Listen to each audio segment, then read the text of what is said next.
Hi everyone, welcome back to my channel. तो आज मैं आप लोगों को इमरजेंसी डिपार्टमेंट के कुछ इम्पॉर्टेंट पॉइंट्स बताऊंगी जो कि एनएबीएच प्रोस्पेक्टस से बहुत इंपॉर्टेंट है। तो जब भी आप एनएबीएच के लिए प्रिपेयर करेंगे अपनी इमरजेंसी डिपार्टमेंट में, ये चीज़ें ज़रूर देख लें जो मैं इस वीडियो में डिस्कस करने वाली हूँ। ठीक है, तो ये जो पॉइंट्स हैं ये बेसिकली फंक्शनिंग के ऊपर हैं, इंफ्रास्ट्रक्चर के ऊपर हैं, कुछ डिज़ाइनिंग के ऊपर हैं, स्टाफिंग के ऊपर हैं, इंडिकेटर्स के ऊपर हैं। ठीक है, तो कुछ पॉइंट्स हैं, ये मैं पार्ट्स में कवर करूंगी क्योंकि वीडियो बहुत ज़्यादा लेंथी हो जाएगी। हर चीज़ डिस्कस करना एक ही वीडियो में बहुत मुश्किल है, तो इसीलिए मैं पार्ट्स के फॉर्म में बनाती हूँ ताकि आप लोग भी बोर ना हो। ठीक है, तो जो हमारा पहला पार्ट है उसमें मैं कवर करूंगी कुछ रिक्वायरमेंट्स ऐसी आपके डिज़ाइनिंग से रिलेटेड कि इमरजेंसी में डिज़ाइनिंग के रिलेटेड क्या होना चाहिए, किस तरीके की आपकी इमरजेंसी होनी चाहिए। अगर आपका हॉस्पिटल है एनएबीएच है तो भी आप इस चीज़ को फॉलो करें, नहीं है तो भी आप इस चीज़ को फॉलो करें, और अगर इसकी प्रोसेस में है एनएबीएच की प्रोसेस में तो भी इन चीज़ों को फॉलो ज़रूर करें। ठीक है, तो वीडियो शुरू करने से पहले गाइस मैं आपसे रिक्वेस्ट करना चाहती हूँ कि मेरे चैनल पे मेंबरशिप चल रही है, ज्वाइन बटन पे क्लिक करके अगर आप मेरे चैनल के कंटेंट को सपोर्ट करना चाहते हैं तो वहाँ से भी मेंबरशिप को ले सकते हैं। अगर आप थैंक्स बटन के थ्रू करना चाहते हैं तो भी आप कर सकते हैं। और एक क्यूएम लर्निंग मेंबरशिप जो है वो इंट्रोड्यूस की है। अगर आप एनएबीएच फ्रिक्वेंटली आस्क्ड क्वेश्चंस को असेस करना चाहते हैं तो उसके लिए जो है आपको 799 रुपीज़ पे करने पड़ेंगे। ठीक है, बाकी आप पे ही डिपेंड है कि आप मुझे सपोर्ट करना चाहते हैं नहीं करना चाहते। तो चलिए, ये तो बातें होती रहेंगी। अभी फिलहाल हम अपने मेन टॉपिक पे स्टिक करते हैं जो कि इमरजेंसी डिपार्टमेंट है। तो ये पार्ट 1 है। चलिए अब हम अपना टॉपिक जो है वो शुरू करते हैं। तो गाइज अब हम रिक्वायरमेंट्स पे बात करते हैं, ठीक है, जो कि है इमरजेंसी की डिज़ाइनिंग पे, या आप कह सकते हैं इंफ्रास्ट्रक्चर पे। ठीक है, राइटिंग पे प्लीज़ मत जाना, मैं बहुत फास्ट लिख रही हूँ। तो रिक्वायरमेंट्स हम बात करेंगे डिज़ाइनिंग की और इंफ्रास्ट्रक्चर की। ठीक है, तो इसमें जो पहला पॉइंट है वो ये है कि आपकी इमरजेंसी, देखिए जो लोग न्यू हॉस्पिटल बना रहे हैं उनके लिए तो बहुत अच्छा है, और वो अपनी इमरजेंसी डिपार्टमेंट जो है एनएबीएच के गाइडलाइंस के अकॉर्डिंग बनाएंगे। तो नहीं भी है फिर भी कुछ अमेंडमेंट्स करना चाहते हैं तो आप कर सकते हैं, अगर आपके हाथ बस है तो। ठीक है, तो इमरजेंसी डिपार्टमेंट जो है वो आपका एक तो ग्राउंड फ्लोर पे हो। ठीक है, ग्राउंड फ्लोर पे क्यों हो? ताकि एसेसिबिलिटी बहुत आसान हो जाए कि लेट्स सपोज कोई एक्सीडेंट हुआ है, रोड एक्सीडेंट हुआ है, ये आपका रोड है, रोड एक्सीडेंट हुआ है और ये आपका पूरा हॉस्पिटल है। हाँ, ये आपका पूरा हॉस्पिटल है, तो आप इजीली मतलब फटाफट से जाके यहीं पे ही आपका इमरजेंसी डिपार्टमेंट होना चाहिए, बिल्कुल एंट्रेंस पे। ठीक है, तो स्टार्टिंग में एंट्रेंस पे ही आपका जो है कि एम्बुलेंस फटाफट से जब पेशेंट को उतारे तो पेशेंट जो है आप स्ट्रेचर के थ्रू अंदर लेके जा सके इमरजेंसी डिपार्टमेंट में। ठीक है, तो बेसिकली कहने का मतलब है एक तो आपका इमरजेंसी डिपार्टमेंट जो है, अगर आपके 3-4 फ्लोर्स हैं तो ग्राउंड फ्लोर पे डिपार्टमेंट हो आपका इमरजेंसी का। ठीक है, अब सेकेंड जो है इमरजेंसी डिपार्टमेंट में एक डेडिकेटेड एंट्री हो। डेडिकेटेड एंट्री कहने का मतलब है कि सेपरेट एंट्री हो, डेडिकेटेड एंट्री हो, सिर्फ वही पेशेंट्स जाएं जिनको इमरजेंसी है। ठीक है, तो एक डेडिकेटेड सेपरेट एंट्री होनी चाहिए आपके इमरजेंसी में। ऐसा नहीं कि सारे पेशेंट्स एक ही दरवाजे से जा रहे हैं, तो इससे क्या होगा कि आपकी जो इमरजेंसी, जिसको एक्चुअल में इमरजेंसी की ज़रूरत है, वो जो है आपकी रोड, जो आपका वे है वो ब्लॉक हो जाएगा बेसिकली। ठीक है, तो कोशिश कीजिए कि आपकी इमरजेंसी को, अगर आपका पूरा हॉस्पिटल यहाँ से जा रहा है, आपके पेशेंट यहाँ से जा रहे हैं, तो एक सेपरेट एंट्री हो आपके इमरजेंसी डिपार्टमेंट में कि इमरजेंसी के लिए अगर कोई पेशेंट जेन्युइन है तो आप फटाफट से उसको विदाउट एनी हर्डल्स उसको लेके जा सकें।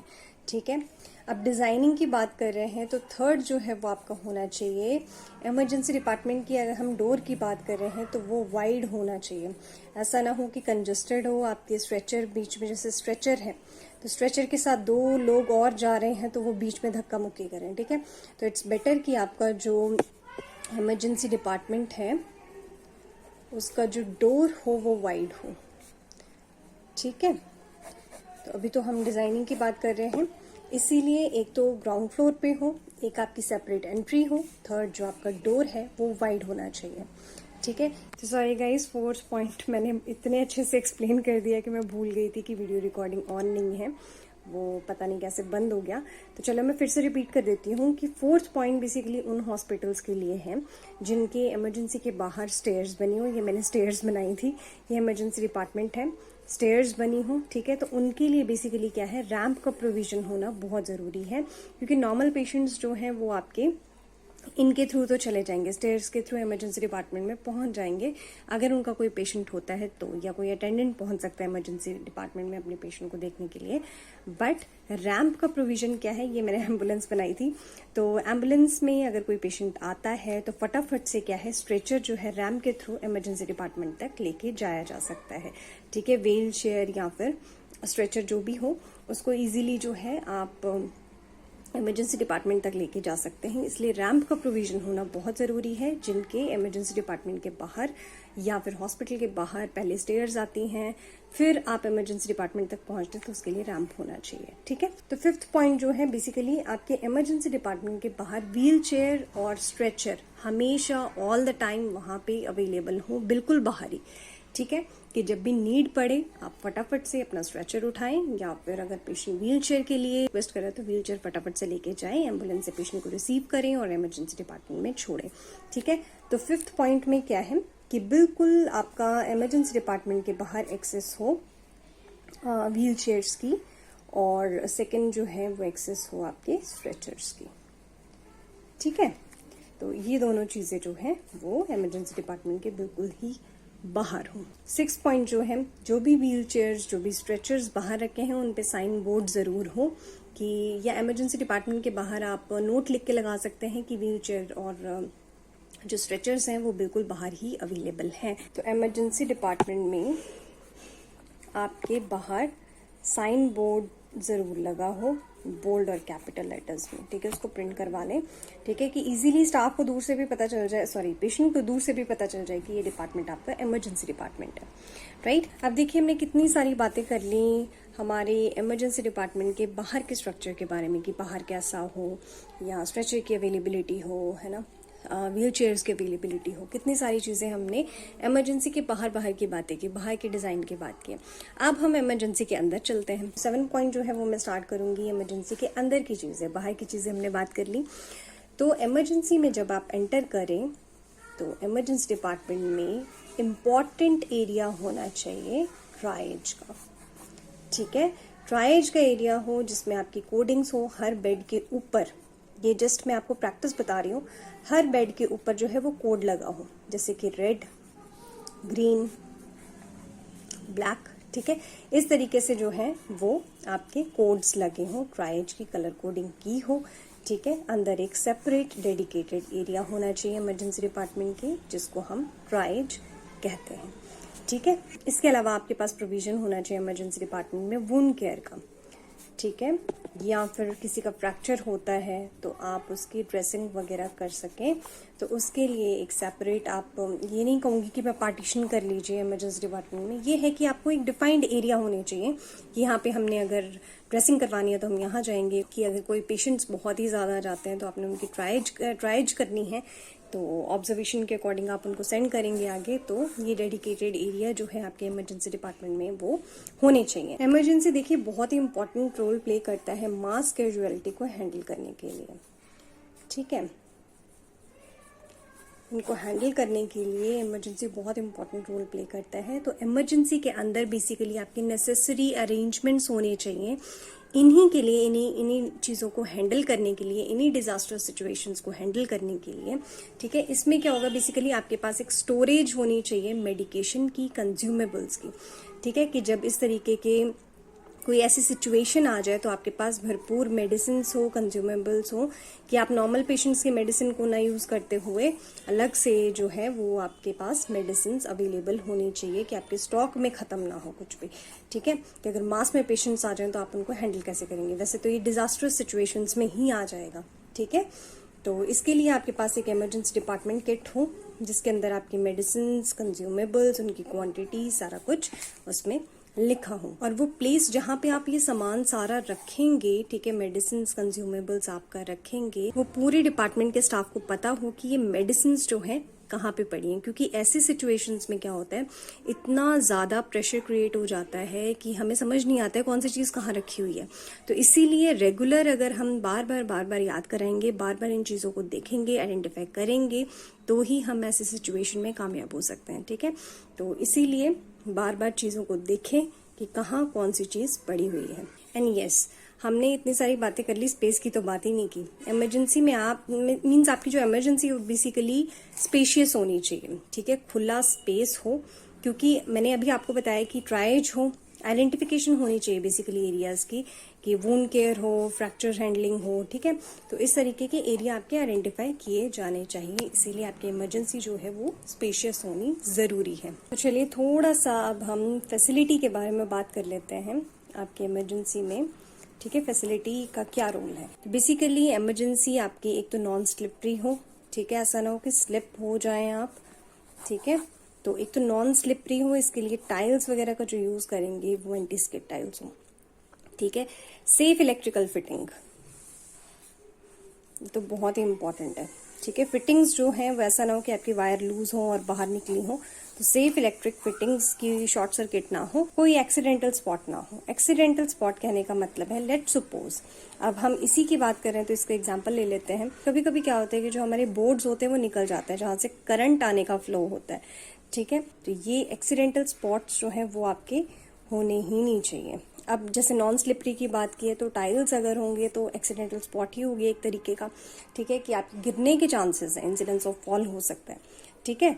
तो इसीलिए इन चीज़ों को अवॉइड कीजिए। तो ऐसे इस तरीके के कोई भी स्पॉट्स जो अभी तो जस्ट मैंने ये 2 लिखे थे तो मैंने इसके एग्जाम्पल बता दिया, और भी बहुत सारे एक्सीडेंटल स्पॉट्स हो सकते हैं जो कि नहीं हो, ठीक है। अब जो है बेड डिस्टेंस, अब बेड डिस्टेंस की बात करें तो 2 बेड के बीच का डिस्टेंस जो है एटलीस्ट 2 से 3 मीटर तो हो, ठीक है। 2 से 3 मीटर का जो है वो डिस्टेंस होना चाहिए। ये इमरजेंसी डिपार्टमेंट का ही नहीं है, वैसे भी 2 से 3 मीटर का जो है डिस्टेंस होना चाहिए, ठीक है। इंटर बेड डिस्टेंस जिसको हम बोलते हैं वो इमरजेंसी का 2 बेड्स के बीच में एटलीस्ट 2 से 3 मीटर का हो, ठीक है।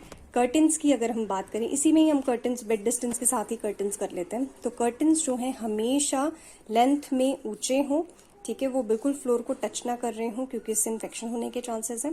तो इन्फेक्शन को कंट्रोल करने के लिए जो कर्टन्स होते हैं वो हमेशा जो है जमीन से उठे हुए होते हैं, ठीक है। और इससे क्या है, पेशेंट की प्राइवेसी भी मेंटेन होती है अगर कर्टन्स लगे होते हैं तो, क्योंकि कोई प्रोसीजर करना है या फिर आपने उनकी ड्रेसिंग करनी है, ठीक है, प्रोसीजर कहने का मतलब ड्रेसिंग करनी है, तो फिर आप जो है इजीली उनकी प्राइवेसी को मेंटेन कर सकते हैं। इसके अलावा फायर फाइटिंग के इक्विपमेंट्स हो, ठीक है। इमरजेंसी में फायर फाइटिंग के इक्विपमेंट्स होने बहुत ज़रूरी हैं। फायर फाइटिंग इक्विपमेंट जो है हॉस्पिटल के हर डिपार्टमेंट के बाहर लगे होने चाहिए। मैंने आपको बताया ABC टाइप होता है, तो आपने फायर फाइटिंग इक्विपमेंट्स हैं, ठीक है। या फिर इक्विपमेंट्स कहने का मतलब सिर्फ फायर एक्सटिंग्विशर नहीं है, इक्विपमेंट्स कहने का मतलब है आपके स्मोक डिटेक्टर्स हों, स्प्रिंकलर्स हों, ठीक है, फायर अलार्म सिस्टम हो, ये सारी चीज़ें इक्विपमेंट्स में आएंगी। फायर एक्सटिंग्विशर्स हों, ठीक है। तो अकेले फायर इक्विपमेंट्स कोई भी बोले तो इसका मतलब ये नहीं कि सिर्फ फायर एक्सटिंग्विशर ही है, उसके साथ बहुत सारी चीज़ें और भी होती हैं। तो प्राइवेसी की बात मैंने कर ली कि प्राइवेसी के लिए कर्टन होने बहुत ज़रूरी है। इमरजेंसी केयर में पूरे इक्विपमेंट्स आपके हों जो भी पेशेंट को रिक्वायर्ड है, ठीक है। अब सबसे इम्पॉर्टेंट चीज़ जो मैं सबसे लास्ट में बता रही हूँ वो है आपका क्रैश कार्ड।